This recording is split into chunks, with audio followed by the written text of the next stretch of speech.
It is Wednesday night, so you know what that means when you're locked and loaded into the Wrestling Inc. podcast, live or archived. We're going to give you what you came to talk about. I am your host, Justin LaBar, being joined by my tag team partner. He's returned after his hiatus for the last few weeks, traveling about in Europe. He is the longtime former WWE referee, future Hall of Famer of a referee. As I predict, he is the one, the only Jimmy Korderas. Jimmy, how are you tonight? Well, after hearing you say that, I'm doing even better than I'm feeling. So, but yeah, back at it, and here to talk about all things pro wrestling / sports entertainment. Have you adjusted back to the time zone? No, it's still a work in progress. It's going to take a little time. Issa was supposed to join us tonight. Her power did get knocked off during the tail end of Dynamite. I see some of the people that are on her watch along know that. So the note she sent to me is if it comes back up, she will jump on with us. She'll do a run-in, but if not, it'll just be Jimmy and I tonight. Issa's having power issues, as Tony Khan just confirmed. They had some transmission issues via TBS. I don't know if you got it on your feed, Jimmy, but here in the States on TBS, a lot of audio distortion and some black at some point. So apparently the new operating system at TBS causing some havoc for them. Yeah, we got a little bit of it up here too as well, because obviously up here it's shown on TSN in Canada is the partner with AEW, or their broadcast partner, let's put it that way. And they get their feed, I guess, from TBS, and we got some blackout issues and some audio issues as well.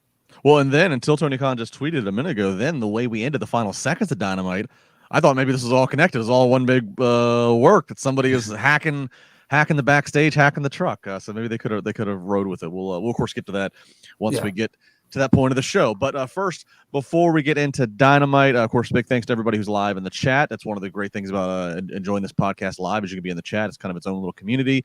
Appreciate everybody there. And if not, if you're watching us on archive, if you're listening to us on archive, we appreciate you there as well. Make sure you like, subscribe, leave a good comment, do all those things. Let's get into a piece of news item. It's pretty much the news item that has just been dominating the last 24 to 36 to 48 hours, and from speculation to then official, and then to opening interviews that she did.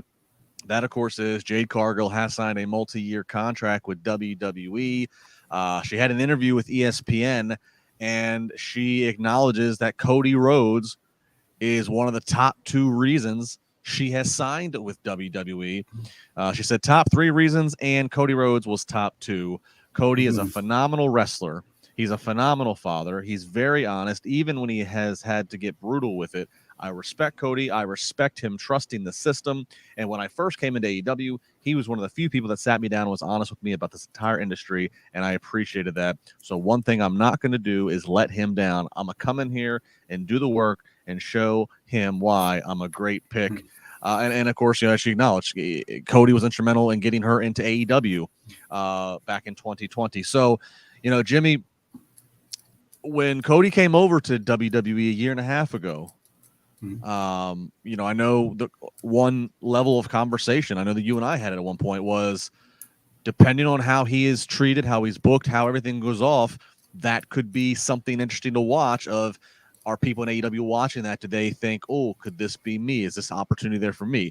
Obviously, you can't bring everybody who you might have been friends with over from AEW, and nor does WWE want everybody. But this, plain and simple, in black and white, is being said by Jade Cargill, that she watched Cody Rhodes, and Cody Rhodes convinced her to come over to WWE. What do you make of this? Yeah, it's very interesting. I think a lot of Jade Cargill. I think she's a great talent. She's not there yet. She still needs some fine tuning and some honing. But at the same time, let's say she, the discussion now is she signed with WWE. Does she go to NXT to get a little bit of honing in there to kind of work out the kinks, so to speak? If there are any, if that's the right terminology, let's put it that way. And, or is she going to go straight to the main roster? I think spending a little stint in NXT could not hurt her at this time. It could only add to her vast potential. And the way this is being treated by not only WWE, but by, ESPN doing the interview and stuff like that, it feels like a big deal. And, perception is reality. And you talk about, AEW catering to hardcore fans and WWE wanting to broaden their fan base, so to speak. Something like, an ESPN, someone who used to be a wrestling fan who's kind of maybe faded out a little bit, a casual fan, sees this and goes, oh, this looks interesting. Maybe I'll tune in and find out what's going on here. So I think there's a big plus here for WWE and for Jade, depending on how she is treated going forward, of course. But it looks like a big signing and could open some eyes on the other side for, hey, maybe there is a future for us over there. Because right now, let's be honest. Right now, WWE is number one. People can argue the point all they want, but still, from a financial and business and viewership standpoint, they're still number one. Well, and Jade said as much. Again, she did there's several quotes out there from some interviews that they've allowed her to do already, and she said, "This is the grandest stage. I want to be in the Hall of Fame. It doesn't get any bigger than this." So essentially acknowledging such. And yeah, I mean, it's not quite the coverage of. It's not quite a parade in Orlando like it was in '94 when Hogan went to WCW. But damn, between ESPN. We're getting to break the news. WWE's got video of Jade walking into the Performance Center for the first time since signing. WWE's social media is putting out questions. Who's her first feud? I mean, they are, and it's for all these reasons that I believe that she is going to be on TV very soon. She might still it might be NXT. They might still do some things to try to protect her, to try to give her more time to get more reps off camera, in the Performance Center. But I don't think by this publicity treatment, I don't think that she's just going to work some Performance Center classes for the next 3 to 6 months and then pop up at the Rumble or pop up after Mania. I think by them doing this, they have a clear intent to put her on TV very soon. It might still only be NXT, but it might not be. It might be where she's on NXT and she's on a Raw or SmackDown, or she's on a Raw or SmackDown, but she's working double the time in the Performance Center. I mean, I don't know, but all of this tells me they are not going to keep her hidden for very long off the television. No, and I hear you. And like you said, NXT, if she does go there, look who the NXT Women's Champion is right now. Right. They have people from the main roster going down to NXT to help whatever it is, whether it's boost ratings or just elevate the product a little bit and make it see, because if the main roster talent goes down there, then it feels like a big deal. Yeah. So, you know what I mean? Just like the way they're treating this signing with Jade feels like a big deal. So. Well, you know what? It makes me wonder now. It makes me wonder: is this part of the plan? Is that why they decided to have Becky Lynch get the title in NXT? Was this a chess move a few moves ago? Right. Things that make you go, Yes. Yeah. So we will see, but I don't think we're gonna have to wait too long until we get some answers about where Jade Cargill's first destination is going to be in the land of WWE. All right, so that's pretty much the most notable piece of news to talk about. You can again talk amongst yourselves in the chat room. You can send us tweets at Justin LaBar, at Jimmy Korderas, but that is what is stirring the verbal pot, if you will, in the news world. All right, let's jump into AEW Dynamite tonight, coming to you from Denver, Colorado. This is the go-home show to their inaugural pay-per-view event called Wrestle Dream, this Sunday in Seattle, which we'll hear quite a bit tonight as it has some connection with some of the talent. But we kick off Dynamite tonight. New international champion, Rey Fenix, of course, won it last week in a match that has been very controversial behind the scenes, given the health that resulted of Jon Moxley. So Fenix comes out and defends his title against JEFF, JARRETT. Jarrett's got his entire entourage out there, and they go to picture-in-picture, and not just picture-in-picture, but it was going on a lot there. He used the entourage to the fullest. Referee Aubrey just couldn't get her head on a swivel fast enough to catch all the shenanigans going on here. I kind of felt for Aubrey because at some point, it's like, what can she do without being told that they're all banned from ringside? Ultimately, though, we get Fenix. He counters the figure 4 from Jarrett and counters it into a small package and retains his title. Jimmy, I got to be honest. I watched this kind of with a closer eye than I might otherwise, because I was like, if Fenix winning the international title last week truly was an on the fly audible call because of Moxley's health, maybe they didn't really want him to be champion. And so I kind of gave Jeff a little bit more of a chance to potentially win this, especially when there was so many other people out there that they could deflect use the numbers game essentially. What was your impression of this match and Phoenix retaining on Jarrett? I actually like the idea of Phoenix retaining on Jarrett because that way it doesn't feel like it was an audible call last week. You know what I'm saying? It feels like that maybe that was the natural direction they wanted to go, regardless of the unfortunate incident that happened with Mox. So the match itself, Jeff Jarrett is a special talent. He commands an audience. Let's put it that way. He can get a reaction doing virtually almost nothing. But the only issues, again, the little things that bother me. You talked about Aubrey needing her head on a swivel with all the shenanigans and all the gaga going on around her. It was just too much of it. You know what I mean? It made it just, what, when we say if you do something too often, then it means less. Mm-hmm. When there's so much distraction going on and stuff behind the scenes and interference and stuff like that, again, you run the risk of the heat going to the wrong person. And unfortunately, at times, I thought the heat would be on Aubrey, which is the wrong person to put the heat on. You don't want to put the heat on the referee. You want to put the heat on the heels. So, you have to be a little more creative instead of the obligatory, hey, it's far. I agree with you. Everything you said there. It's far. Jeff's got Satnam Singh out there. He's got Sonya Dudd. He's got Karen. I feel like he's got one more out there. It's way too. Yeah, it's way too many.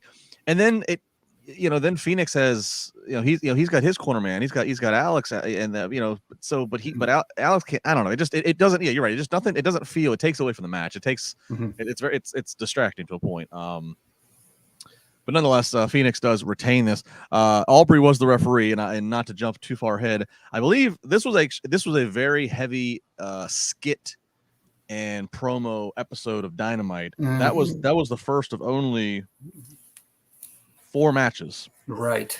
And I will tell you, Aubrey ref 2 of them. Mm-hmm. Bryce Remsburg ref 1. Paul Turner ref 1.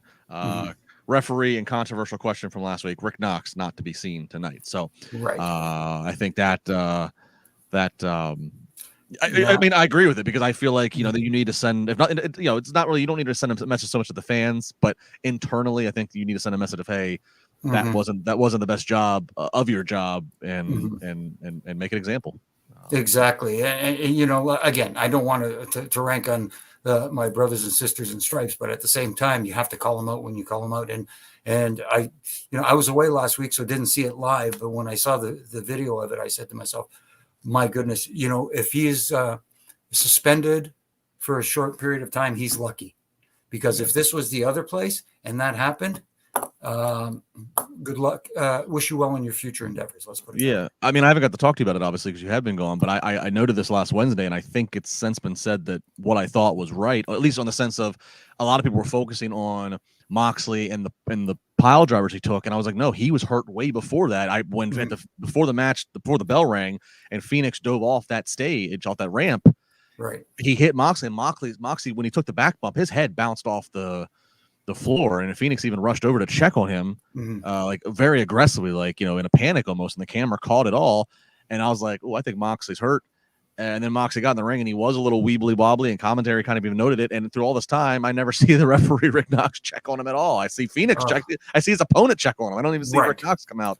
And that's one of the jobs of the referee is when you see something like that, you have to take precautions. You have to check on the talent. There's ways to go in there and do it without being so obvious. But at the same time, the talent, the wrestler's health comes first. Yeah.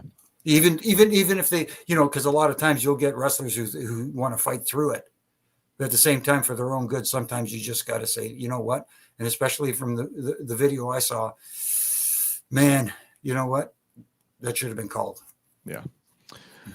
Yeah, so we'll see how they continue to move away from that, which obviously was a very negative piece of story for them last week. Real quick, going back to Jade Cargill, Terry Allen Jr. just dropped in not that one.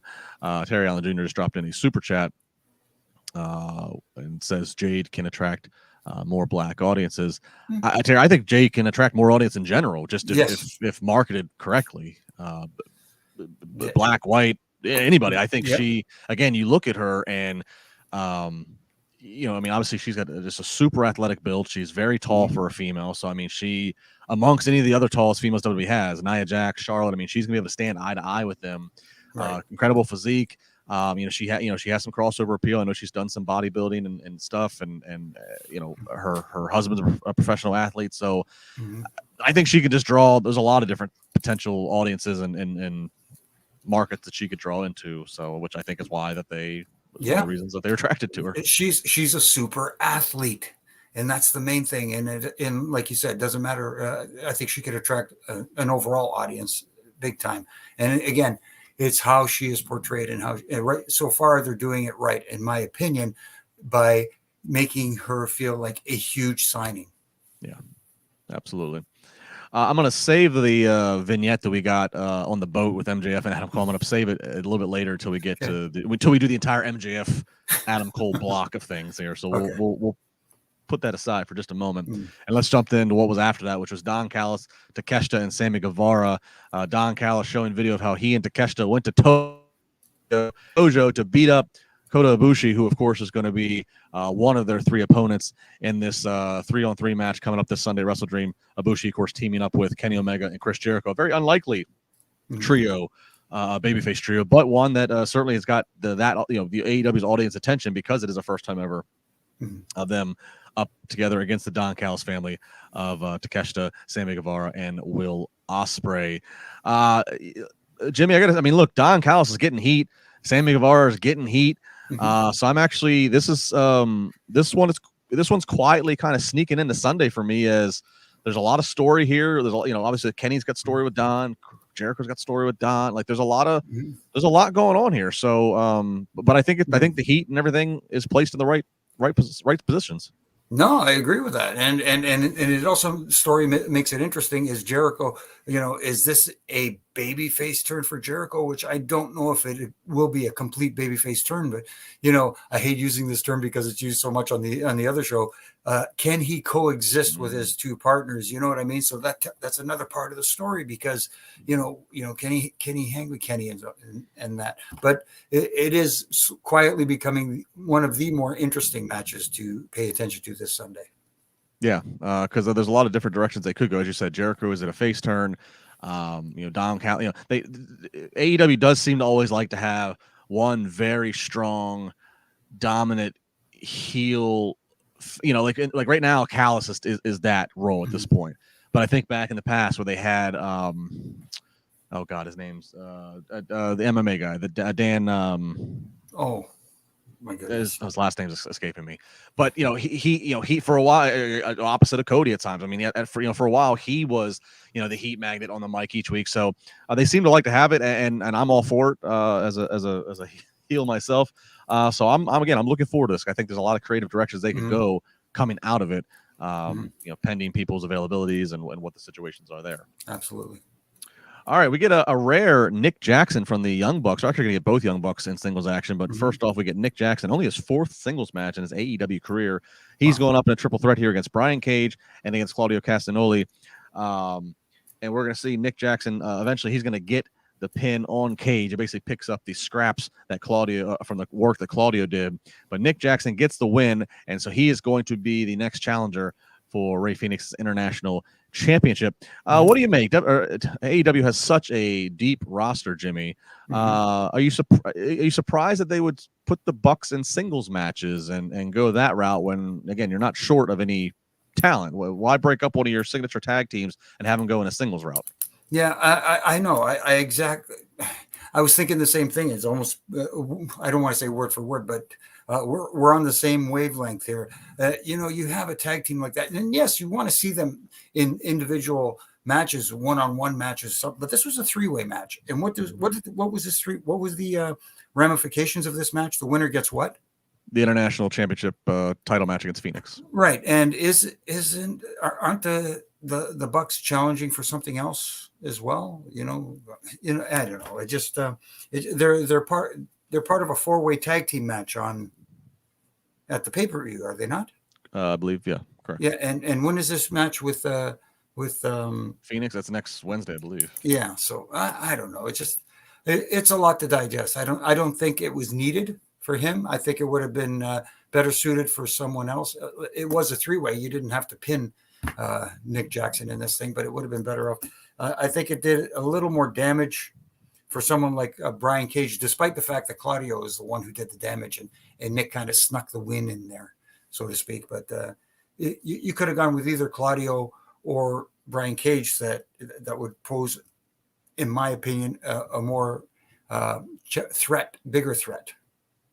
The curse of being a big man sticks with an AEW Brian Cage. Yes, exactly. Loses again.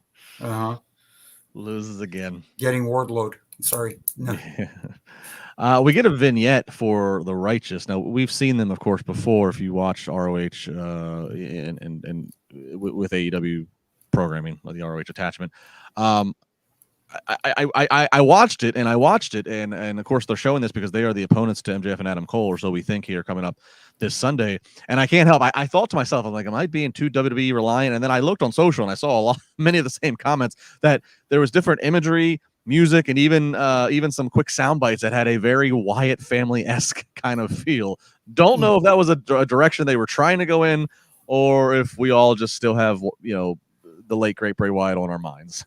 I think it's a little bit of both. I think, because, having, like you said, a little bit of the late great Bray Wyatt on everybody's mind, but at the same time, maybe this is an homage to him, and hopefully that was what they were thinking with the direction they were going here, because it did feel a little Wyatt family-esque.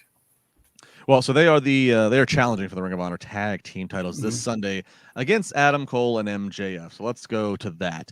First off, MJF and Adam Cole, we see them on a boat in Long Island this past week. It was MJF's dad's boat, and they're out there fishing, and MJF starts questioning Adam Cole about how long he was on the phone there before he eventually surfaced at the end of MJF's match last week. He was on the phone with Roderick Strong, and why so long? And we can see real doubt in MJF, and it looks like he goes to get that Dynamite ring out of the cooler to knock Adam Cole silly. Cole kind of calls him out on doing that, and then they MJF gets off of that, and they kind of have a heart to heart of that's okay, Max. I can be friends with more than just one person, but you're still my number one. And then as they are having that heart to heart, Adam Cole he's nabbed a big one. That fishing rod is he's nagged a big one, and it's not a fish. No, it's Captain Insano. In a life raft going for a little swim down the Long Island Sound. So some light comedy to set up more of what we're going to see here in the ring.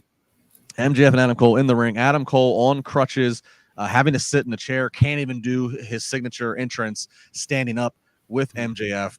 He reveals, Adam Cole does, that he has shattered his ankle when he was hopping off of that rampant stage to come make the save to MJF, has legit shattered his ankle, tore ligaments.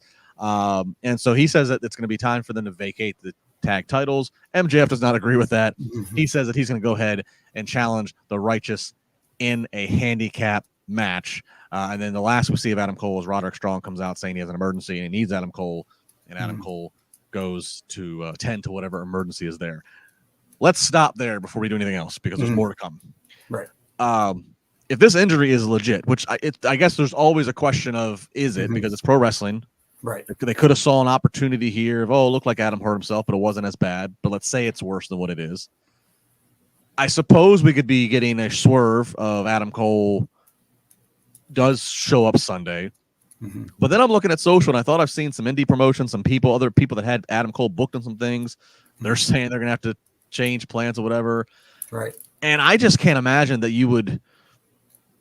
I can't imagine that you would want to fake an injury here. Like, it just kind of screws the momentum up to me of what the hottest thing, which is Adam Cole and MJF. What do you make of this right now with Adam Cole? Do you think the injury is legit? I'm leaning very much towards that. It is a legit injury. Is it a break and torn ligaments, as he said? Maybe it's not as bad as he says it is, making it sound worse than it is. But at the same time, you can tell that he did hurt something when he landed on his feet last week. And I thought it was a knee, the way he was reacting, but I guess, it's further down on the ankle. So for me, it does appear to be legit. The only thing I question is, I'm not sure what the deal is with Roderick Strong right now. Is he legit injured as well? I don't know. I don't know the answer to that. Because this would have been a perfect opportunity to relieve them of their tag titles. Where, let's say, Adam Cole comes out and says, here we are, armchair quarterbacking at, Monday Night Booking. My ankle's broken. I need surgery, blah, blah, blah. Roderick Strong could have came out, not dressed like he just came out of the hospital in his gown and stuff like that, and said, listen, you know what? Just to prove to you that I'm still your friend, I'm going to, substitute for you and partner with MJF to defend the tag team titles if it's okay, and have Tony Khan okay. Sure. I mean, Roddy did fight in that tournament, so right. So and then that's when you can have the big swerve where he allows himself to be pinned to relieve his. Anyway, so there are certain directions you can go, and this is just looking like it's making MJF a bigger babyface. Well, and I mean, and like I said, Roddy did fight in that tournament, so I would assume that this is all a work with him. So I mean, look, they're advertising MJF now going into this as a handicap match against the Righteous. We could see Roddy pop up that night because Adam Cole was pleading with him to go out there and do it. So I think that is all very possible. But back to Adam Cole, if Adam Cole legitimately has shattered his ankle, and that I don't know what that timetable would look like, but certainly it's going to probably at least detour plans a little bit. It's never a good time to get injured, but this is devastating. Obviously, Cole didn't even know if his career was going to go on after dealing with the concussions he dealt with. Came back. Again, the stuff with he and MJF has been the hottest ticket this year, particularly the second half of this year. I've said over and over to you and to Issa and everybody that I thought that Cole was the answer of who finally beats MJF. They're riding high on the highest point of the mountains as best friends, but eventually that's going to come crumbling down, and you assume it's going to be MJF that's going to just revert back to his old ways. But I don't know what this does now, what this does to a timetable. And again, all on the assumption that MJF is signed long term, that they could finish out business. So I don't know. This is just this has so many levels of ramifications potentially to it. Does Cole's injury? Yeah, you talk about bad timing. This is one of the worst timing, and not to make the analogy, but it's kind of like the Matt Riddle Randy Orton thing. Yeah, same sort of comparison you can make here. But MJF though is such a talent that he may be able to be one of the few guys that, despite the bad luck here with the injury to Adam Cole, he might make this still work because he is just that damn good, especially on the mic. I mean, and he proved it tonight. He's how good he is. Yeah.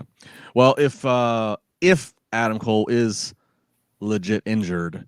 And they have to move away, or again, they just need a new world title competitor in the future here for MJF. We start to transition into that right here. So Roddy gets Adam Cole out of the ring. Adam Cole is going to go tend to Roderick Strong or whatever emergency he's claiming that there is. And then we see Switchblade Jay White come out, and this is a very long promo, especially because we've already seen the Adam Cole MJF promo stuff. Very long. But at the end of the day, MJF says, you're not even on my same level. You are a Japanese booker's, preconceived vision of what a top guy is. I'm filet mignon. You're tofu. You taste, you have no taste. You only taste like whatever comes around you. Jay White then draws a timeline over how he has, from afar, affected MJF's career, but now he's going to affect it and eventually beat MJF for that world title. And that was me doing a very grand summary because it was really drawn out. Jimmy, I couldn't help, but I thought I thought Jay White tried to rally towards the end with his final sound bites, but I couldn't help but feel a lot of what MJF was saying, which was, I feel like MJF is just in a different level, that he was just at one point verbally just assaulting Jay White and Jay White's credibility. No, absolutely. And I was feeling this, man, I hate to sound like Captain Agreeable, but I felt the same way. I just felt like MJF was on a different level. Like you said, he feels like a bigger star. And yes, despite the Bullet Club attire and that sort of stuff with Switchblade Jay White, it's just, does anybody out there actually think that there is a chance that Jay White could beat MJF for the AEW championship? From a fan perception, I don't see it. Like I said, but again, that's when I start going, and that's when I get into this mode of, again, is MJF signed? Is he a free agent come January? What is all that? Because if he is a free agent, and if that's all not, then all of a sudden I do start saying, oh, he's got to drop the title to somebody. No, I agree with that. But at the same time, if you want him to drop it to somebody, is Jay White your number one choice? No, I think your number one choice is Adam Cole, but his ankle might just got shattered. No, I know. But then again, this is where you have an opportunity to get back with someone you have dropped the ball on, and that's someone like a Wardlow. Yeah. You know what I mean? But hey, so let's go ahead and again package everything. Let's jump ahead to what the final seconds are of Dynamite. And that is we get a camera backstage showing Jay White getting beat up by 4 masked men, and then the one masked man looks to be wearing like a devil-like mask, and then just kind of pushes the camera away. A mask that I don't know if it was the exact same one or if it looks very similar. Chad, I'm sure, will correct me, to when MJF had his devil disguise when he made his return. So clearly an attack on Jay White, clearly some parallel meant to be drawn to MJF. Jimmy, I mean, is this could be Adam Cole, Roderick Strong, Matt Taven, and Mike Bennett all under. I mean, maybe they're all working for MJF now, or it could be something completely different. I don't know, but obviously, clearly attacking Jay White, and there's some parallel to MJF here. Right, exactly, and that's the image they left you with, and they left you wondering, oh my goodness. I will give them credit for this. They did make me wonder, oh, who was that under the mask, and who were those guys, and all that sort of thing, and what's going to happen this Sunday at the pay-per-view. Yeah, good cliffhanger. Exactly. You want a cliffhanger, and that's what you want to do on your go-home show going into the paper. Mind you do have, Rampage on Friday, and you got Collision on Saturday as well, but at the same time, for their most watched show, it was a heck of a cliffhanger. Yeah, no, it was a good cliffhanger for Sunday, and I got to say again, sometimes again they get too match heavy from the standpoint of match, run in after each match. They did not do that. They had, sit down interview, which we're gonna get ready to get to. They had contract signings. They had stuff that, and those things are important because oftentimes they are going to further the story and the characters way more than the bell-to-bell matches. The bell-to-bell match has a different place in the advancement of the storyline. But tonight, again, you're 4 days before a pay-per-view. I think they needed to go heavy on the interviews and promos tonight. So I thought, right. And then again from the cliffhanger that they gave us, I thought from a format standpoint, it was a pretty strong Dynamite for the format and for it to be a go-home show. Not without nicks and picks as we're doing here along the way, but right. I did like that pacing of Dynamite tonight, given it's a Dynamite that's 4 days before a first ever pay-per-view of its kind called Wrestle Dream. No, I agree that, if there is one little criticism I will make of it is they package them together without any breaks in between, letting people digest what we just saw, so to speak, and we got the commercials maybe at inopportune times, the picture-in-picture stuff. Maybe the commercials could have been inserted in between some of those segments. Yeah. Just again, nitpicking.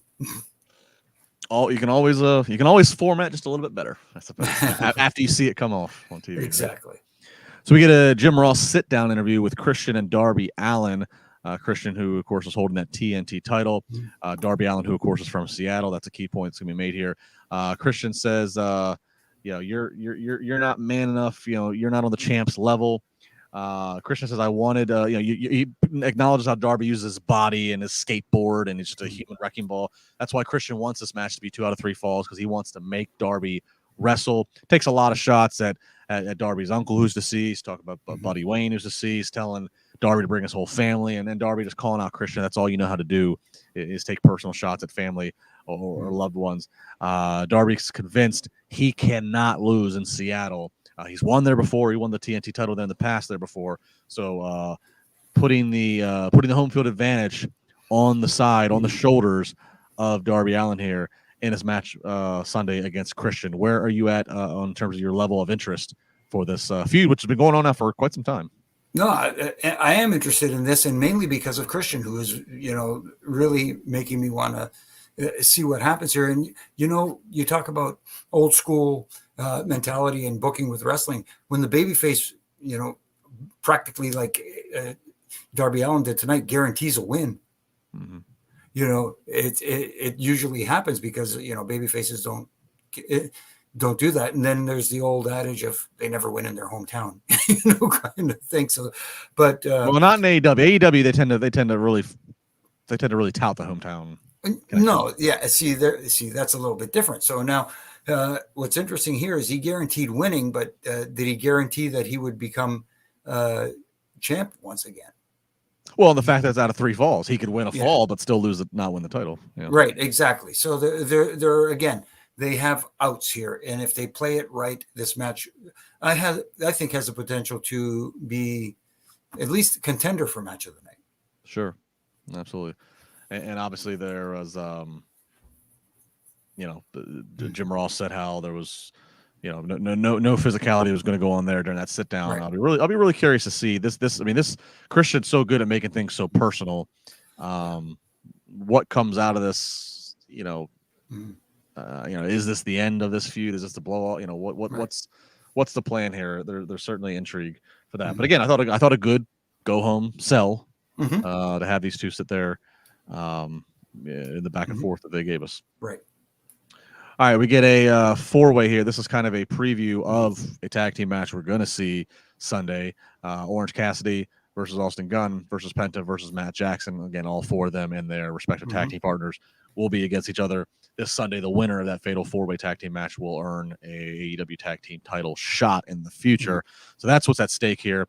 We're going to get an Orange Cassidy victory with the Superman punch, but overall, a fun match between these 4. What you'd expect, a lot of traffic, a lot of things going on.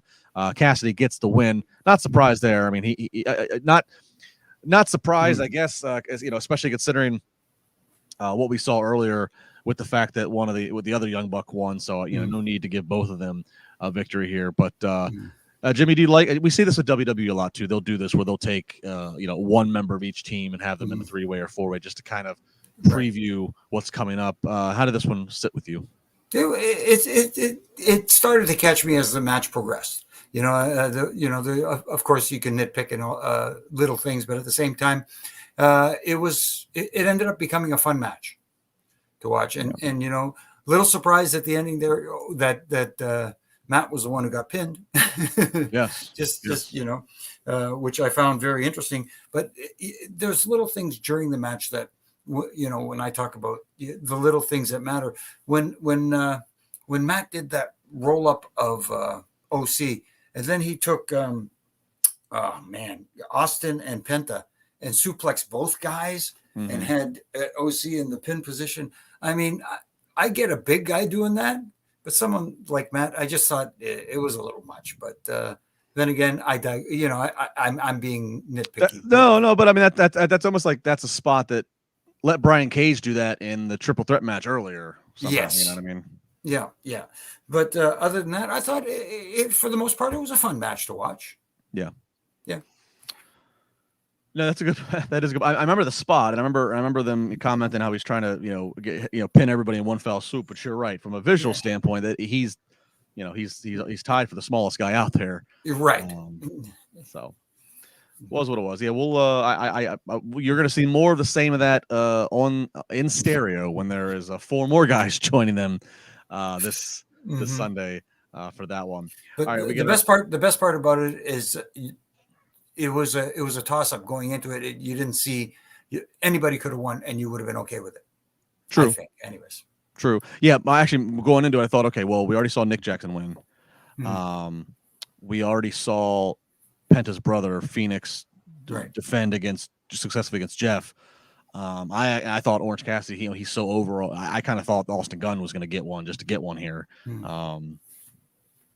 So OC wins. It's a little surprise there.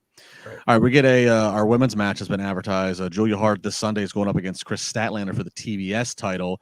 Last time Julia Hart lost was to Chris Statlander 17 months ago. So Julia Hart, while she's not on TV every single week, at least not on the main shows at Dynamite, that's what they have going for her here, as she's going up against Willow Nightingale. And Julia Hart, of course, has Brody King out there as some bodyguard protection. Julia's going to get the win with a moonsault, as you'd expect, because, again, she's got the title match this Sunday. Wouldn't see it any other way. But Julia Hart, I thought this is the first time I've watched one of her singles matches in a while. I like her in the entrance. I like the hat. I like the hat that's got some reflection of the symbols. I like the ring gear. I liked overall what I saw in ring. I think she's only 21 years old. She's I thought she's I don't know. I think she's looking pretty good for somebody who 21, and I don't know how many reps she's doing off camera. But for what this match was given and what it was, I thought it was pretty entertaining for the ladies at their normal time spot. Yeah, that's the only thing, their normal time slot. But you're right. She did look like she's been getting some work in. Let's put it that way. And they work together fairly well, the ladies, and they were given enough time for her to shine a little bit and show what she can. And it's funny that you said that, because I was thinking the same thing about, getting reps in. And that's one of the things, I think about with a lot of the AEW talent. Are they out there enough doing like house shows or spot shows with other companies? Because a lot of them are free to work other promotions, right, to get the reps in. Yeah. And one of the best ways to get better is to keep getting those reps in. Right. And of course, with the way the business is today, a lot of talent doesn't have the opportunity to get those reps in. But for a young lady of 21, she got a bright future ahead of her. Let's put it that way. Yeah. I mean, I know they obviously do other matches, before and after Dynamite, but they do stuff before and after Collision. They tape Rampage, but I always wonder when on those, there are opportunities for reps, but where's the crowd at those points? Are they fresh? Is it before you've done Dynamite?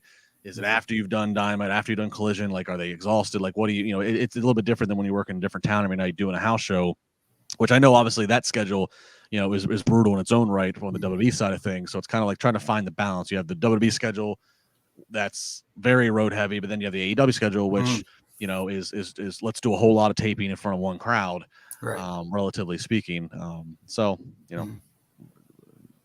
The answer probably lies somewhere in the middle. But Julia Hart looking good. I'm not excited. Chris Statlander does come out at the afterwards and run her off. Statlander, they finally got her back healthy, got her the TBS title. I don't see her dropping it unless there's something else going on, unless she would happen to be injured. I don't see her dropping this to Julia Hart, but I'll be interested to see how Julia Hart does, again, maximizing the whatever minutes her and Chris get Sunday. Exactly. And hopefully they're positioned in a spot on the card where it's not like, okay, the main event is next. Right. Go get your bathroom break of popcorn now. Right. Yeah, we'll see how this this one plays out here. All right, so this is the main event segment that is advertised, and again, unusual for AEW, but they're advertising it as a contract signing between Swerve and Hangman. Swerve really won that heat. Wouldn't even let Prince Nana do the dance. That's been catching on. Wouldn't even let him do the dance. Swerve asked Hangman if he's ready to be in Swerve's house. Swerve, also from Seattle. Asked him if he's ready. He's never dealt anything like it. He says, what's a farmer to a mogul? What's a cowboy to an outlaw? What's a buckshot to a kill shot? I thought it was a really good soundbite by Swerve. Hangman then goes on to try to go answer back and said that he's had this black cloud over him despite having beat John Moxley in a death match before and all this stuff. And then he said, I didn't know where he was going with this black cloud. And then he just said, now that black cloud is gone. Was he referring to CM Punk and that controversy backstage as the black cloud? Is that what I would, Jimmy, I'd love to know your answer.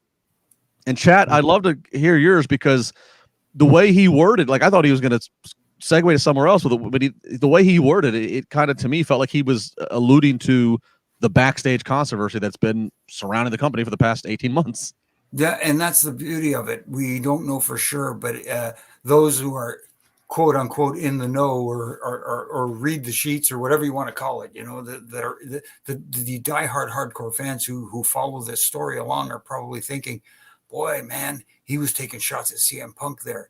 And that's the one thing that kind of, if that was the intent there, I wish he wouldn't have gone that direction. You know what? If CM Punk's gone, then he's gone. Do not bring him up, because there was an opportunity to make some money with him in this situation, and they didn't. They decided not to go in that direction. So that's fine. If you don't want to go in that direction, you want to let him go, let him go. Don't even insinuate him anymore, because that gets people thinking, man, maybe they shouldn't have let him go, or maybe they should have tried their best to keep him, or, you know what I mean? It keeps him the topic of conversation, as opposed to people letting him slip out of their mind. Yeah, Beer Money says it was when he was a drunk, but he also says, he says that things got better when he reunited with them being the Elite. I don't know. I don't know if it was meant to be a double entendre double meaning of I'm not sure, but that caught me in my as I'm writing notes as I'm listening. I'm like, wait a minute. I'm like, is he bringing the CM Punk thing up here? Right. But so all this stuff. It says that Swerve can't fill his boots, and then finally, as I get ready to finalize this, and as Swerve goes to sign, Hangman Page stabs Swerve's hand, right. and then security's in there, and we're separating everybody. So an interesting way to end this. This match has no title.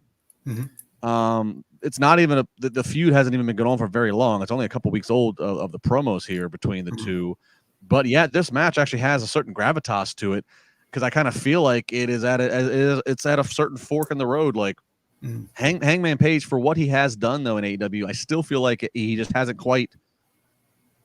He's not as big of a star in the booking that I would maybe anticipate him to be. And then you have Swerve, who seems like he's fastly on the rise. So this does kind of feel like a very interesting booking fork in the road for Tony Khan of which way are we going here with each of these competitors. Yeah, it seems like the insinuation in what Swerve was saying was that he's fighting for that spot, right, on the card, and that was the insinuation, is fighting for a title, fighting for an opportunity at a title, fighting for whatever, fighting for your spot. I want your spot.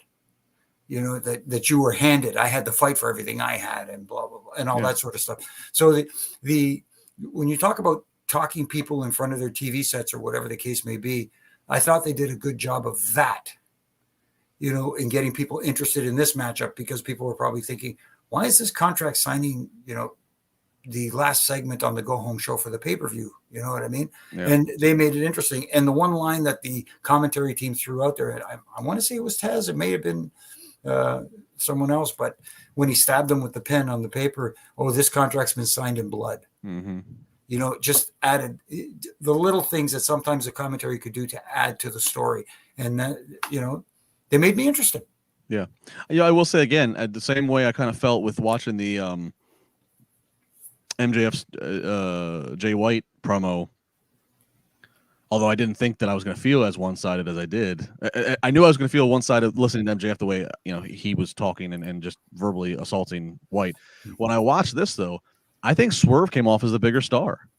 I feel like he came off as the I don't know. I don't know if it was a sound bites that he used. I don't know if it was the swagger that he had. I don't know what it was. I don't know if it was Hangman Page just sounded like was doing more talking, and sometimes less is more. So it felt like Hangman Page was trying harder to make me believe. I don't know. I felt Swerve came out feeling like the bigger deal out of this. So I don't know what that is in terms of foreshadowing for what I'm going to get out of Sunday's match. But that's how I felt watching this. I hear you.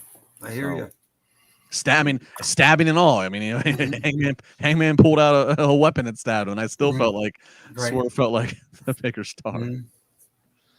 So yeah, this will be this will be curious to see. They obviously this is coming off again a very jam-packed row of shows, all in, all out.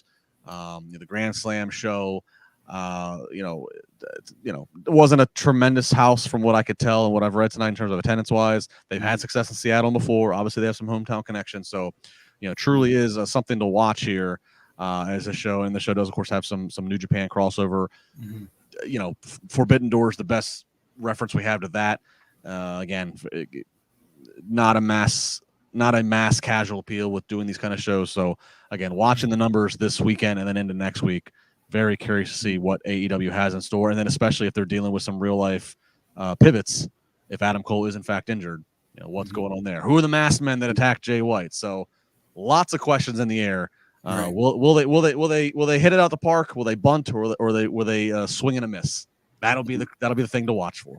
Exactly, exactamundo as exactamundo. Yes.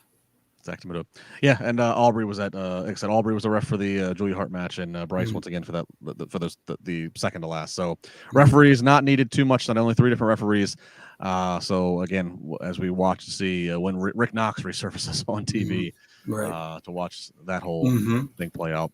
Right. Jimmy, any other final thoughts you want to give about Dynamite? Again, there's actually a lot to unpack here because again, it was like I said, it was a very heavy promo and skit show. Anything final you want to touch on? No, usually, that's the one thing you said. It was promo and skit and video package heavy show as opposed to what AEW does usually do is deliver in ring, as it is for their audience. And I was entertained by the video segments that we saw tonight, and they did help get me interested in matches for this weekend. And that was the main thing. And that's what your goal is to do with these video packages to help promote matches, is you want to get your audience, going, I want to see what happens next. And that's what they did well tonight. Right. Yeah, I agree. There's several things, as I noted, that I'm kind of going into Sunday with interest of. I thought, again, as we mentioned earlier, a good cliffhanger to go off the air in the final seconds. I mean, quite frankly, if you saw the break apart of Hangman and Swerve like I did, you might have started standing up. I was standing up almost out of the room, getting the TV off, and then they cut to that backstage thing. So nice little final, hang on there for every second, hang on there for every last visual cliffhanger, whether or not it gets any payoff this Sunday, or whether it's more teasing and we push into next week Dynamite. Right. We shall see. But I thought overall, good job by AEW on a lot of the attempts of what we got there tonight. And let's see if they can follow up properly this weekend. Jimmy, give the plugs for how everybody can catch you all throughout the week. Well, all throughout the week, like here on Mondays and Wednesdays, you can catch me with you, Justin, and Mondays with Jack, and usually, and hopefully Issa's okay down there without any power. She gets her power back soon. And of course, you can catch me on my Ref and Rant podcast, not podcast, but daily rants from Monday to Wednesday, where again, my critiques are to help tighten screws, not to tear down, but have a little fun with those. And I'll be back with the Ref and Rant podcast with Brian Hebner in a couple of weeks. I'm still a little bit of a hiatus from there, but I will be back there eventually. Ref and Rants, 1 minute with your coffee every single morning from Jimmy Korderas. So follow me at Just LaBar here, Monday nights here, Wednesday nights, Friday morning, Spar with LaBar on Busted Open Radio, channel 156. Again, follow me across the socials. Lots going on in the pro wrestling world, so need to talk about it at all times. That's why we all still live on the timeline that is X. That's why we do this. Big thanks to everybody again in the live chat. Thanks to everybody who listens to us after the fact or watches us. Again, apologies, Issa couldn't make it here tonight, dealing with power issues, but Jimmy and I did what we could do to power it on through here for the best of this Wednesday night podcast for you. Again, leave a comment, subscribe, tell a friend, do all the nice things. We appreciate it. Yes. Have a good night, everybody. Take care, and we'll have more podcasts coming to you here on the Wrestling Inc. after Friday's SmackDown. Be good.